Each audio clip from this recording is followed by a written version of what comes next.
best bites forever. Hey, what's up everyone? Welcome to Best Bites Forever. In this video, you'll learn how to make this super easy pizza dough. Let's rock it out. The first thing that I did was set up my KitchenAid with my dough hook, and into that I am adding 1¼ cups of water along with 1½ teaspoons of sugar.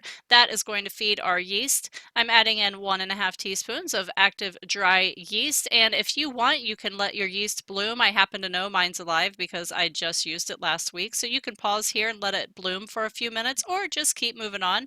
I also added 2 tablespoons of olive oil, and this is my flour going in. Today I'm using AP flour, but I do want to give you a little note here, which is if you use this kind of flour, which is 00 flour, the zeros indicate the grind of the flour. This is a super finely ground flour, and it will give you the result of like a New York style kind of crust. The crust will be a bit chewier and a bit softer. So if you want to use that, if you want that kind of crust. The kind of crust that I'm making today with the AP flour is going to be more of a Chicago style crust. So keep that in mind as we're going along. And remember, you can play with this recipe switching out different flours. You can also add this vital wheat gluten. 1 or 2 tablespoons will give you a slightly more crackery crust.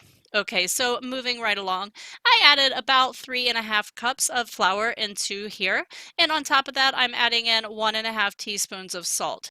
I'm going to put this onto the number 2 speed and let it start to come together. This dough is going to hold anywhere from 3½ to 4 cups of flour, kind of just depending on what kind of flour you're using, how much humidity is in the air, and that kind of thing. But don't let that throw you. Just if it is super sticky, add another tablespoon or 2 of flour. And if it seems like it's a little bit dry, add a tablespoon of water and see how that does. But really, this recipe is pretty foolproof, so I don't expect that you'll have to make much of an adjustment. This is what your dough should look like when you're all finished. You can go ahead and spray a little bit of cooking spray in there or brush it with olive oil just to let it rise in the bowl for a little bit. You want to wait 3 to 4 hours before you use this, or you can do what I do and you can leave it in there overnight. Leaving it overnight allows the yeast to ferment a little bit and will give you that kind of like yeasty, soury, funky kind of taste, which I happen to love when it comes to pizza dough. So I made this the night before I am making my pizza, and I'm going to show you what it looks like the next morning. There are just like 2 more little steps, but they're really easy. So this is what it looks like in the morning. I made this last night, so this is 12 hours later. You're just going to go ahead and take off the plastic wrap and push down on it. This is called punching down your dough. Basically, you're just trying to get a lot of that air out of there. You don't have to be crazy about it. Just kind of mush it up a little bit and then cover it back up with the plastic wrap. I'm going to leave this sitting in the bowl until dinner time tonight. So mine is going to get like a full 24 hours inside of the bowl, and it's going to have a really nice sour flavor to it, which again, I absolutely love. Also, by the way, this dough is enough to make 2 large pizzas. I make this every single Friday. I use the exact same dough recipe every Friday, although I do mess around sometimes with the type of flour that I'm using. But I have this cast iron pizza pan right here, and then I have a 12-inch cast iron pizza pan to make a deep dish in. So I usually just cut my dough right in half, and then I take one of the halves and I make this pizza, and I use the other half to do my deep dish pizza.